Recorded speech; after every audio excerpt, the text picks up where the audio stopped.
If you've ever been to a Donald Trump campaign rally, the first thing you notice is how much like a carnival it actually is. People are hawking various Trump-related paraphernalia. There's loud music blaring all over the place. People are, generally speaking, in a good mood, ready to party. It doesn't feel anything like a normal political rally. It is, in a word, fun.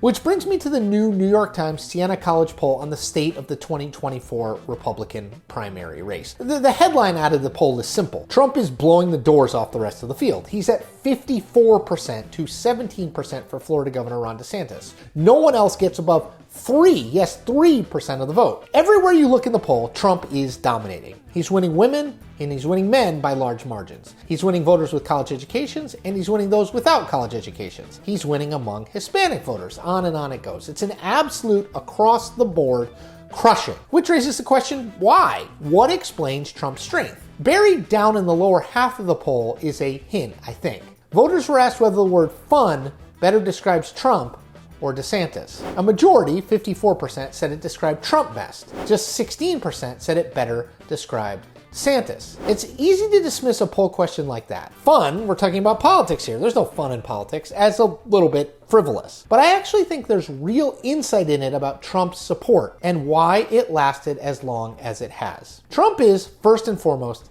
an entertainer and a provocateur. He says and does things to freak out the squares, and yes, to make people laugh. Watch any of his rallies and you'll see this. People love the nicknames. They love the asides. They love when he just riffs. It's what they've come for, and it's what differentiates him from other Democratic and Republican politicians. Remember back to the 2016 race. The initial frontrunner was a guy named Jeb Bush, who was running a serious and adult campaign. He put out policy papers. He was respectful to his rivals. He talked about how his past experience in politics prepared him to run for president in 2016. It was, everyone thought, exactly how you run for president. Then along came Trump, full of bluster and insults. He labeled Bush low energy and mocked him for how seriously he took everything. And people laughed and laughed and laughed. And Trump crushed Bush and all other comers in that Republican primary. And the general election was, well, more of the same. Hillary Clinton putting out policy proposals and generally taking the whole thing very seriously, while Trump blasted her as Crooked Hillary and asked Russia to release her hacked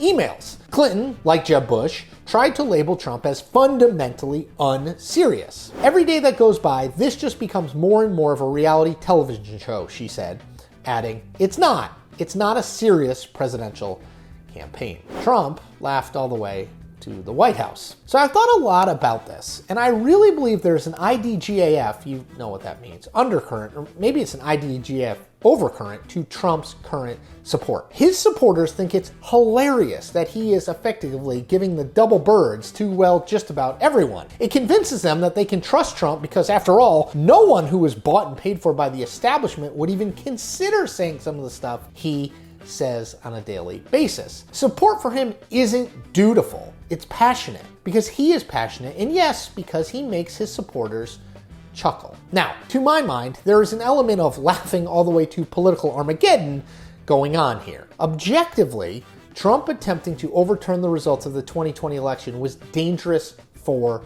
democracy. Objectively, his two indictments, with a third seemingly on the way, suggest some level of inappropriate behavior, or at least behavior that skirts the line of what's appropriate. And the job of president, of course, is not one that is a joke. It's quite literally the most powerful gig in the world, and not one where you should say things like your nuclear button is bigger and more powerful than the one North Korean dictator Kim Jong-un has, and that your button works. Trump did say that. But if ever people believed that voters wouldn't elect Trump because he wasn't serious enough for the job, 2016 should have cured you of that view. So what? There are a significant number of voters for whom politics and the whole political system is an utter joke. They love that Trump embraces and epitomizes that reality. He's in on the joke, and he makes them laugh. For plenty of voters, that's enough.